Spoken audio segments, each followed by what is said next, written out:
오늘 주신 하나님의 말씀은 창세기 27장 14절에서 29절까지 말씀이 되겠습니다. 창세기 27장 14절에서 29절까지 14절에서 29절까지 제가 한 절, 여러분이 다음 절 교독하는 방법으로 읽겠습니다. 그가 가서 취하여 어미에게로 가져왔더니 그 어미가 그 아비의 즐기는 별미를 만들었더라.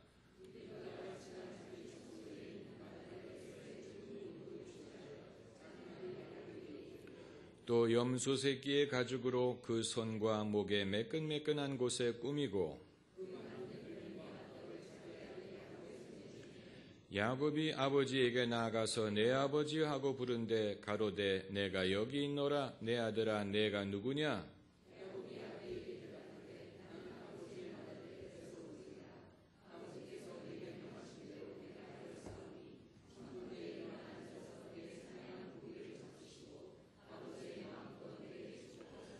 이삭이 그 아들에게 이르되 내 아들아 내가 어떻게 이같이 속히 잡았느냐? 그가 가로되 아버지의 하나님 여호와께서 나로 순적히 만나게 하셨음이니이다.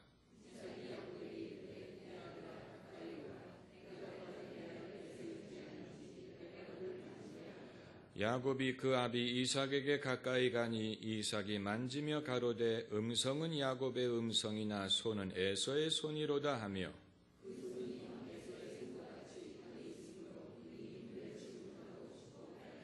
이삭이 가로되 내가 참 내 아들 에서냐? 그가 대답하되 그러하니이다.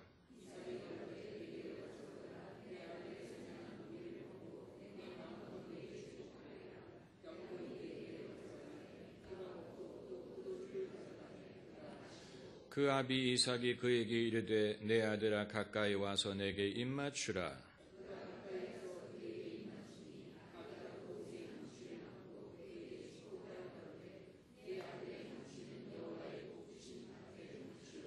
하나님은 하늘의 이슬과 땅의 그림짐이며 풍성한 곡식과 포도주로 내게 주시기를 원하노라.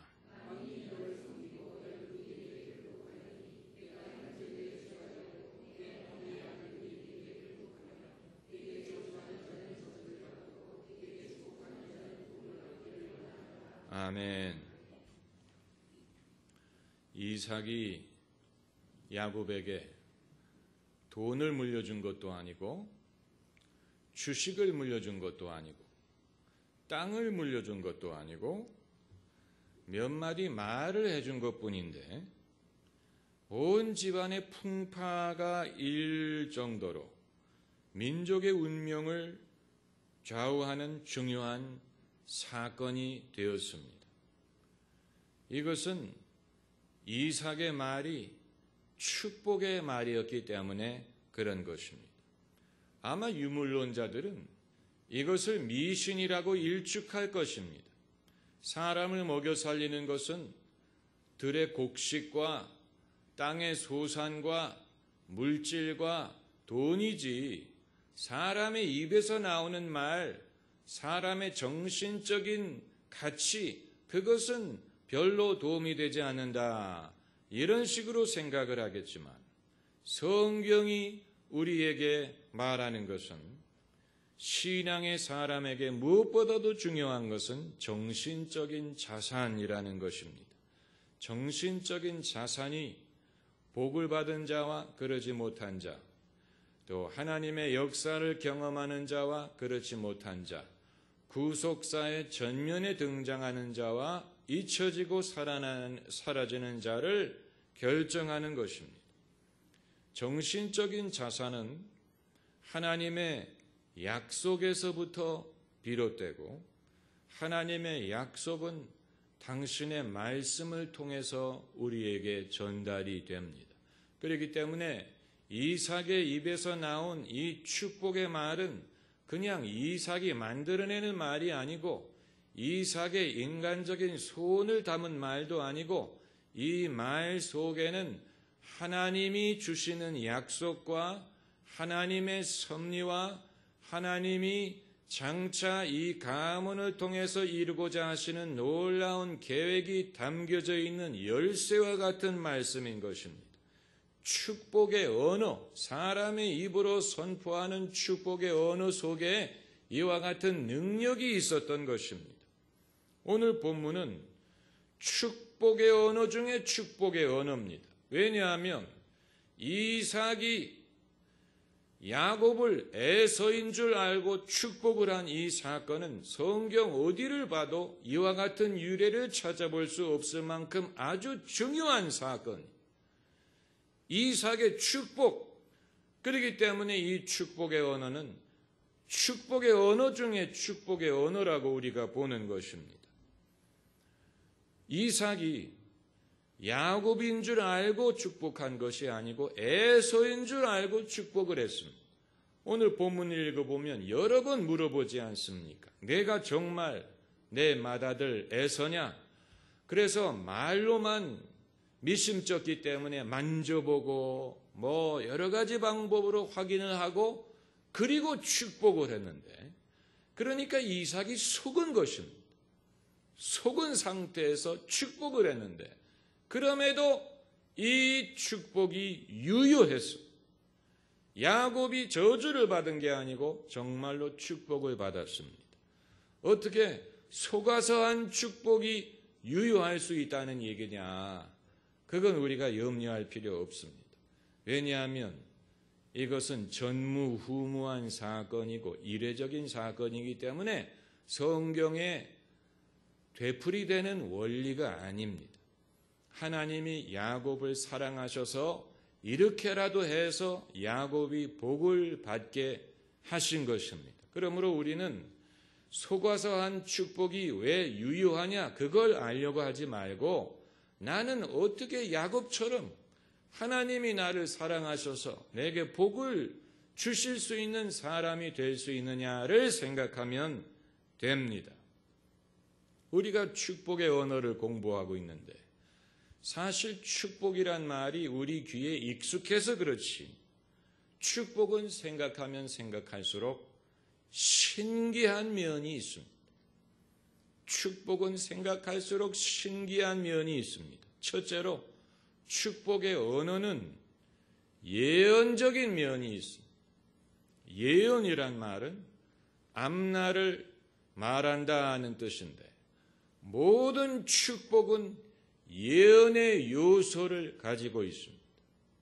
축복하는 사람은 예언하는 것입니다. 축복은 지금 당장 이루어지는 것이 아닌 장차 이루어질 일을 예고하는 것이기 때문에 모든 축복에는 예언적인 면이 있습니다. 그러나 축복은 예언 이상의 면모를 가지고 있습니다. 예언이기도 하지만 예언 이상의 면모를 가지고 있는데 그것은 무엇이냐면 축복의 언어에는 창조적인 능력이 있습니다. 창조적인 능력이 있습니다.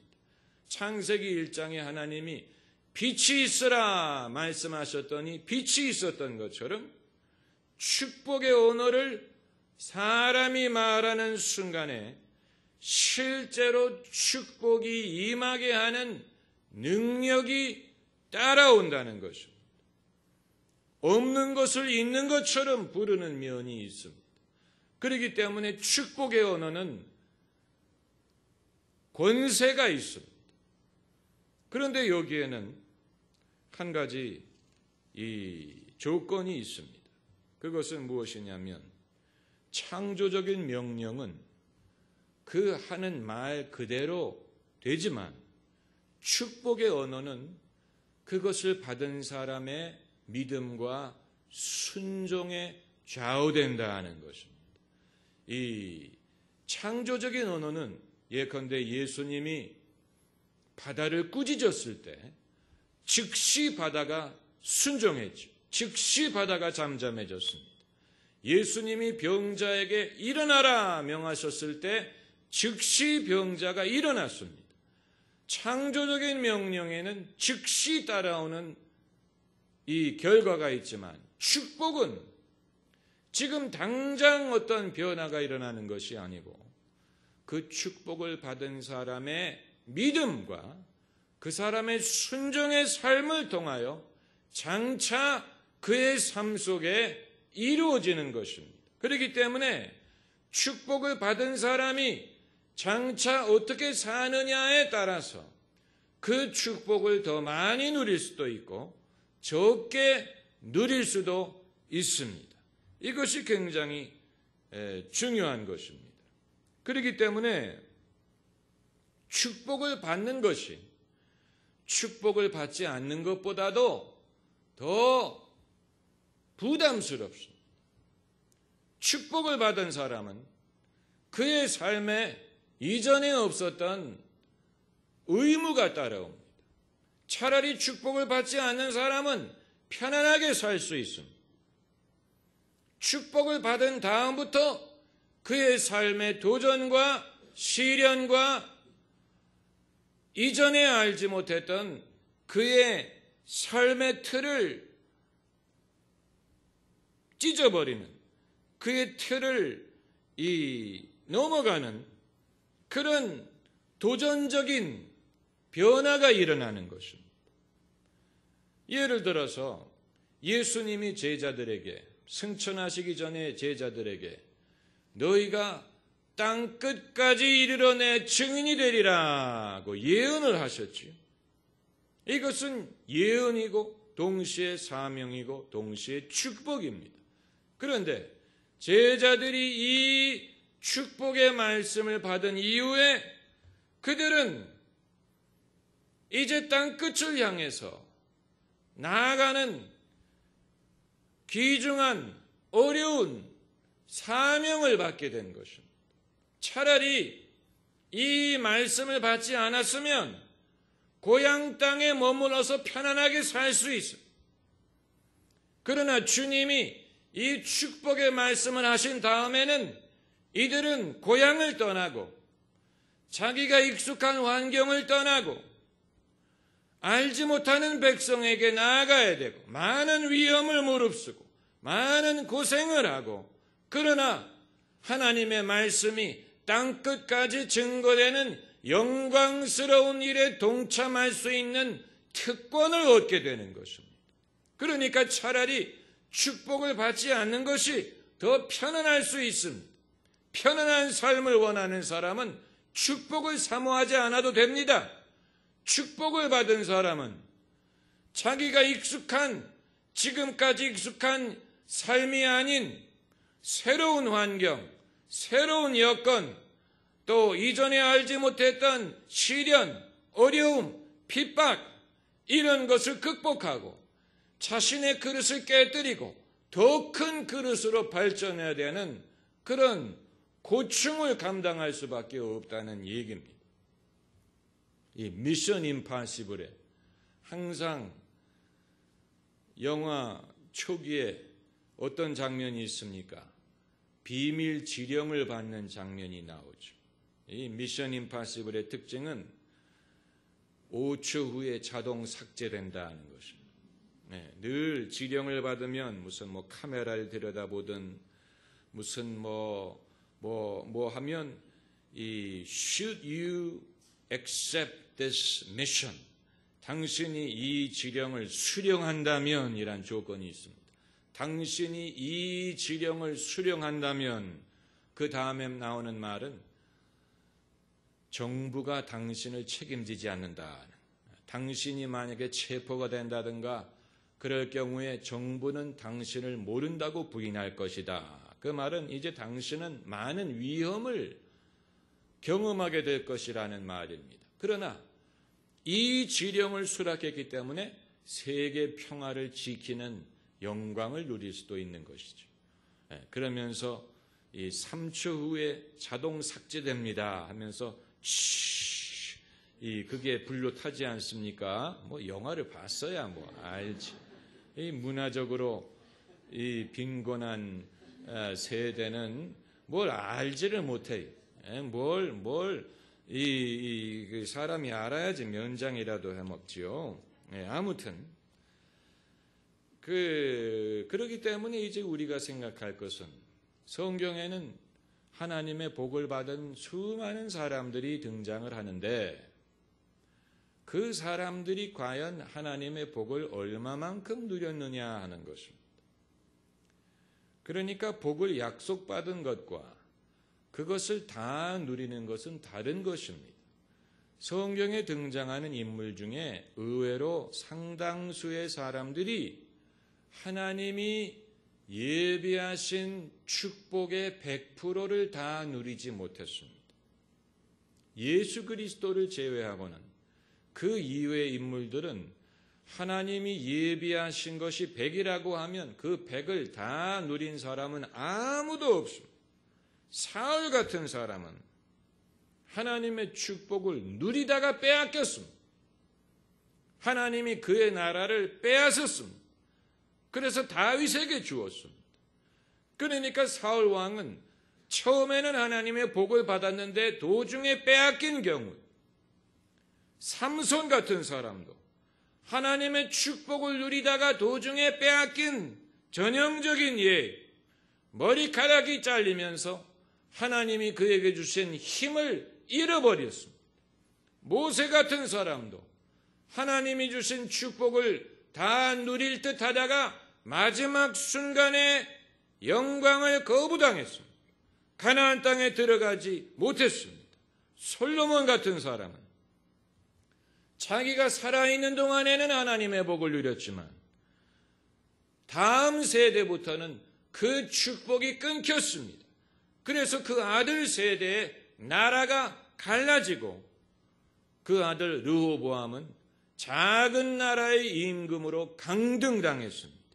엘리야 같은 사람도 그의 선지자로서의 삶이 단축되었습니다. 그가 병거 타고 올라갔다는 얘기는 병거를 타고 올라갔든 그가 죽었든 퇴출당한 것은 마찬가지. 원래는 그가 더 오래 선지자의 사명을 감당할 수 있었는데 엘리야가 연약해져서 하나님 내 삶을 취하소서 나는 족하나이다 라고 죽는 소리를 했기 때문에 하나님이 엘리야를 일찍 퇴출시킨 것입니다. 이처럼 성경에 등장하는 많은 사람들은 그들이 더 풍성한 삶을 살고 더 오래 살고 더 복된 삶을 살 수 있었는데 그들의 연약함 때문에 도중에 축복이 단축된 사람들이 많이 있습니다. 하나님이 예비하신 100%의 복을 누린 분은 예수 그리스도밖에 없습니다. 그렇기 때문에 우리는 하나님이 왜 내게 복을 주지 않느냐라는 질문을 하면 안 되고 나는 하나님이 예비하신 복을 다 누리고 있느냐라는 질문을 해야 됩니다. 하나님이 주시지 않는 것이 아니고 하나님이 주시는 것을 우리가 다 누리지 못하는 것이 문제예요. 하나님이 내게 은사를 주시지 않는 게 문제가 아니고 내게 주신 은사를 내가 믿지 않던가 내가 개발하지 않던가 또 믿음으로 사용하지 않던가 그 은사의 유용함을 믿지 않던가 그런 경우가 더 많은 것입니다. 하나님이 은사를 주지 않는 게 아니고 은사를 이미 주셨는데 내가 그걸 받지 않던가 믿지 않던가 사용하지 않는 경우가 더 많아요. 하나님이 내게 달란트를 주지 않는 게 아니고 내게 주셨는데 그것을 땅에 파묻어 버리는 게 문제예요. 그렇기 때문에 다른 사람에게 얼마나 달란트를 주셨는지를 쳐다보지 말고 다른 사람은 어떤 은사를 받았는지 바라보지 말고 그들은 그 은사로 무엇을 했는지를 바라보지 말고 내게 주신 달란트, 내게 주신 은사, 내가 이것을 가지고도 얼마든지 하나님의 일을 할 수 있다는 사실을 믿고 하나님의 판단을 신뢰하고 하나님의 은혜가 족하다는 사실을 믿고 그리고 그것을 가지고 충성스럽게 사용하는 것이 그것이 중요한 것입니다. 그것을 주님이 기뻐하시는 것입니다. 그럴 때 주님이 잘하였도다 착하고 충성된 종이라고 칭찬을 하시는 것입니다. 내게 주신 은사를 개발하는 것은 남다른 이 담대함이 필요합니다. 왜냐하면 사람들은 끊임없이 다른 사람들을 쳐다보느라고 바쁩니다. 요즘 사람들은 더 그렇습니다. 그래서 이 중국의 사람들이 이 성형외과 의사를 찾아가서 한국의 연예인처럼 되게 해달라고 한다고 하지 않습니까? 그러니까 한국의 여자 배우들, 그들이 예뻐 보이는 것, 그들처럼 되고 싶은 것입니다. 그런데 외모만 그런 게 아니고 뭐 노래하는 방식이든 연기하는 방식이든 무슨 뭐 사업을 하는 방식이든 돈을 버는 방식이든 무슨 심지어 목회하는 방식이든 이런 모든 것을 남이 하는 것이 좋아 보이고 남이 하는 것만이 그게 성공적인 방법이라고 생각을 해서 내가 그렇게 하지 못하는 것을 한탄하고 내가 그렇게 하려고 애를 쓰고 그렇게 해야만 나도 잘하는 것으로 생각을 하는 사람들이 많이 있는데, 여러분, 연기자가 남이 하는 연기를 흉내낸다면 그건 남을 흉내내는 것이지 자신의 연기를 하는 것이 아니에요. 사람마다 연기자라면 사람마다 자기의 연기 방식을 발굴해야 됩니다. 내가 말론 브란도처럼 될 수 없을지라도 탐 크루스처럼 될 수 없을지라도 나만의 연기하는 방식이 있다. 내가 할 수 있는 것이 있다. 이것을 개발하고 이것을 하면 수요가 생깁니다. 사람들이 그것을 보려고 합니다. 우리나라에도 훌륭한 연기자들 많이 있습니다. 이 연기자들 보면 자기의 개성을 가지고 연기를 합니다. 그들만이 할 수 있는 그런 스타일이 있습니다. 그것이 반드시 세련되게 보이지 않을 수 있고 그것이 좀 재미있을 수도 있고 촌스러울 수도 있고 이렇게 하지만 그게 그 사람들의 개성이에요. 그들만이 할 수 있는 연기 방식이. 그렇기 때문에 그들이 연기하는 것을 사람들이 보고 즐거워하는 것입니다. 그들만의 무엇을 발견한 것입니다. 연기뿐만이 아니고 노래도 그렇고 무슨 모든 것이 다 그렇습니다. 과거에 이천성 목사님이란 분이 여의도 순복음교회에 초청을 받아가서 설교를 하시면서 이제 농담조로 여러분 조밥만 먹지 말고 이 밥도 먹으시오 이렇게 말씀을 하셨다고 하는데 뭘 알아야지 우치. 여의도 교회 조영기 목사님의 조자를 따가 조밥만 먹지 말고 나 이천석이니까 이 밥을 먹으라는 얘기예요. 그래도 안 웃어. 그러나 저의 경우에는 김밥을 먹으셔야 됩니다. 제가 여러분에게 조밥을 드릴 수도 있는 것도 아니고 이 밥을 드릴 수도 있는 것도 아니고 김밥밖에 없어요. 김밥도 맛있는 김밥 많아요. 거기에 대한 담대함을 가져야 돼요. 그것으로도 족하다라는 믿음을 가져야지. 사람들이 김밥 먹고는 요기가 안 될 거야. 다른 걸 좀 가져와야 될 거야. 이렇게 생각을 하는, 그러면 하지 말든가. 이것만으로 충분히 사람들의 이 수요를 채워줄 수 있다는 믿음을 가져야 돼. 적어도 하나님이 나에게 이러한 일을 맡겼다고 믿는다면 이것으로 충분히 사람들의 필요를 채워줄 수 있다는 것을 믿어야 돼. 충분히 믿어야 됩니다. 그래서 이제 축복에 대해서 우리가 생각을 하고 있는데 누가 축복을 할 수 있느냐? 이것은 축복 자체만큼이나 중요한 것입니다. 누가 축복을 할 수 있느냐?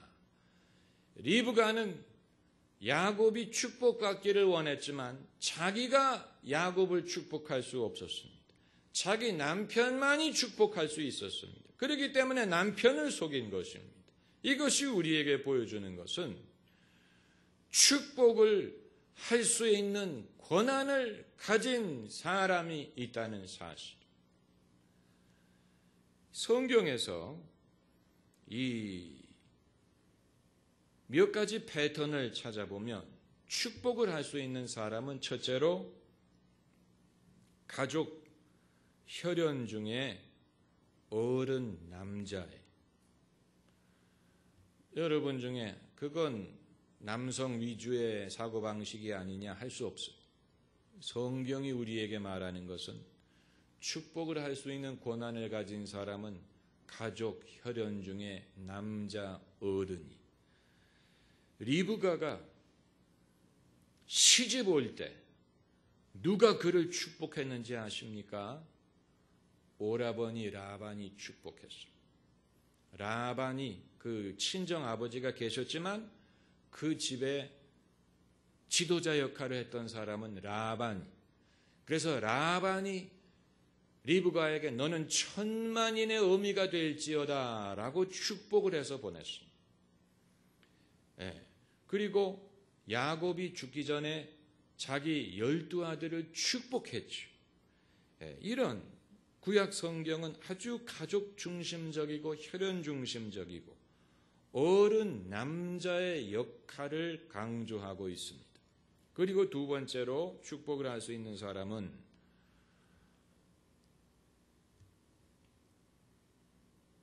우리가 섬기는 어른, 상전, 임금 이런 사람들이 축복을 할 권한을 갖고 있음을 볼 수 있습니다.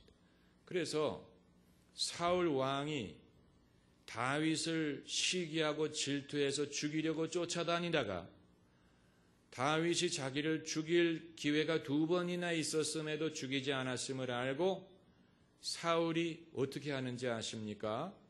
사울이 다윗을 축복하는 장면이 나옵니다. 다윗이 사울을 축복한 게 아니고 사울 왕이 다윗을 축복해요. 그리고 다윗은 그것을 받아들이고 성경은 그 사실을 기록하고 있습니다. 이건 참 묘한 상황이지만 이 다윗과 사울의 관계가 이렇게 틀어졌음에도 불구하고 그럼에도 여전히 다윗을 축복할 수 있는 권한을 갖고 있었던 사람이 다윗이 섬기는 임금이었어요. 다윗이 섬기는 어른에게 복을 받을 수가 있었어요. 여러분, 우리가 이건 어려운 얘기입니다만은 직장이든 교회든 가정이든 우리가 누구 밑에 들어가서 누구를 섬길 때 그분이 우리를 축복할 때가 있고 축복할 만한 마음을 가질 때가 있고 그러지 못할 때가 있습니다.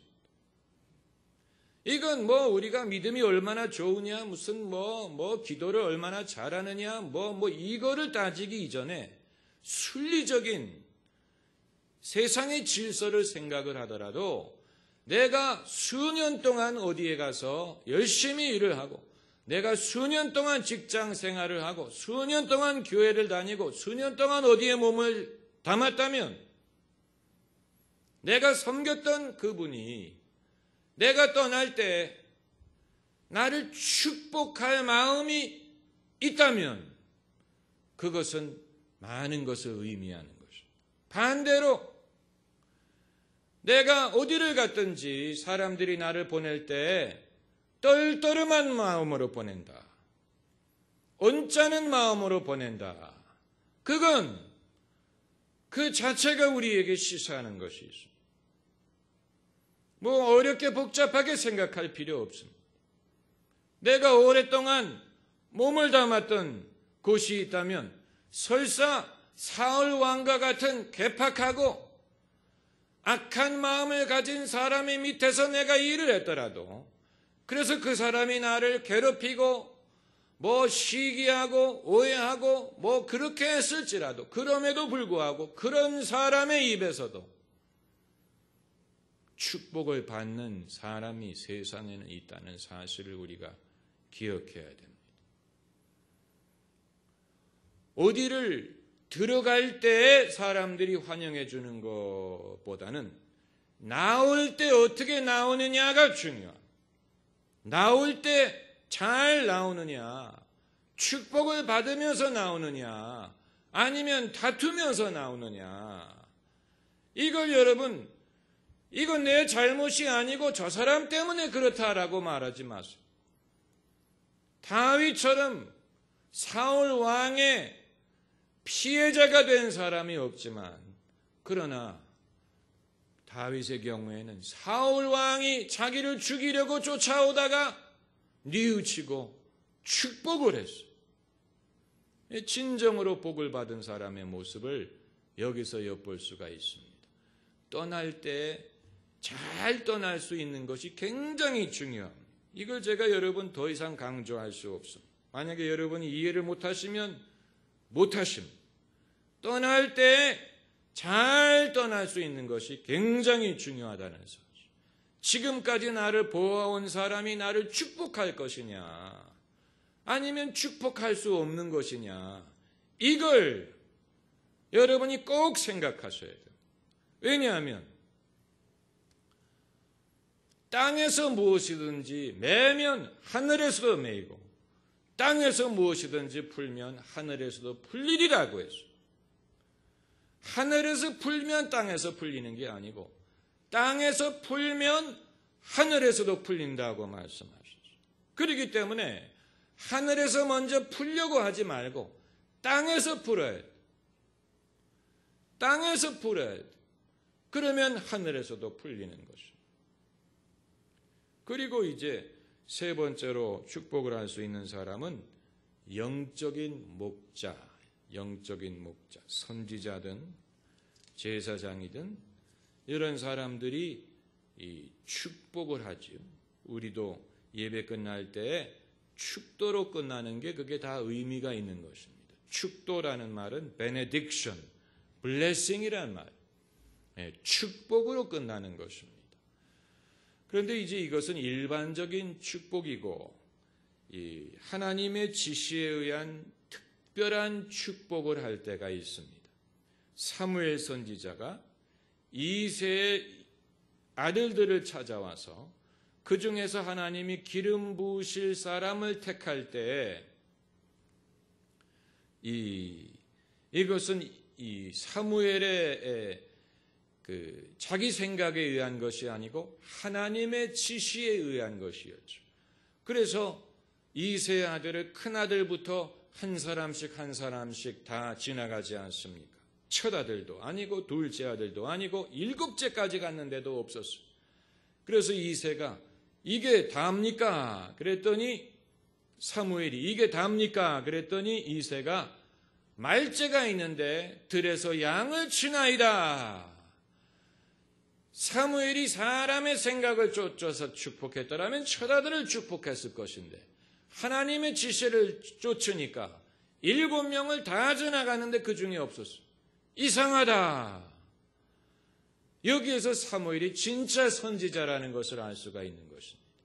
인간적인 생각으로는 여기 7명이 있기 때문에 이 중에 하나라고 생각을 해야 되는데, 하나님의 지시를 따르다 보니까 여기 있는 사람을 다 지나가는데도 없는 거예요.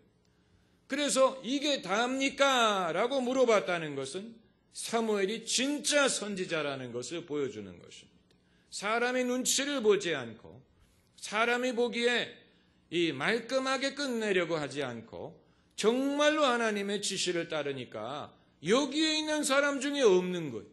상황이 이상하게 되는, 불편하게 되는 거죠. 당황하는 것이죠. 그런데 이새가 말째가 있습니다.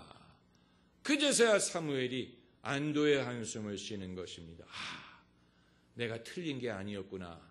말째가 있는데 들에서 양을 치나이다. 그래서 빨리 그를 데리고 오너라. 그가 여기 오기 전엔 우리가 앉지 아니하리라. 그래서 8번째 아들을 데리고 왔더니 하나님이 사무엘에게 This is him. 이 사람이 그니 그에게 기름을 부으라. 그러니까 사무엘이 선지자요, 이스라엘의 영적인 어른이지만 자기 마음대로 누구를 축복할 수 있는 것이 아니고 하나님이 지시하는 사람에게만 할 수가 있었던 것이고, 그럴 때에만 그의 축복이 무엇이 있습니까? 효험이 있는 거예요. 축복은 효험이 없다면 축복이 아니에요. 효험이 있어야 진짜 축복이. 왜 에서와 야곱이 아버지의 축복을 간구했느냐? 아버지의 축복이 효험이 있는 축복이기 때문입니다. 효험이 없는 흉내내는 것은 누구든지 할 수 있습니다. 누구든지 할 수 있습니다. 그러나 효험이 따르는 것은 흉내낼 수 있는 것이 아니고 하나님이 허락하실 때에만 할 수 있는 것입니다. 하나님의 때에만 할 수 있는 것입니다. 이건 정말로 하나님의 인도에 의해서만 가능한 것입니다. 만약에 모든 아버지가 자기 자식을 임의로 축복할 수 있다면 세상의 모든 자식들은 축복을 받을 것입니다. 그러나 이것은 어떤 혈연의 정에 의한 것이 아니고 팔이 안으로 굽는 식의 원칙이 아니고 하나님이 능력을 주시고 허락하시고 하나님의 때에 이르러야만 가능한 것입니다.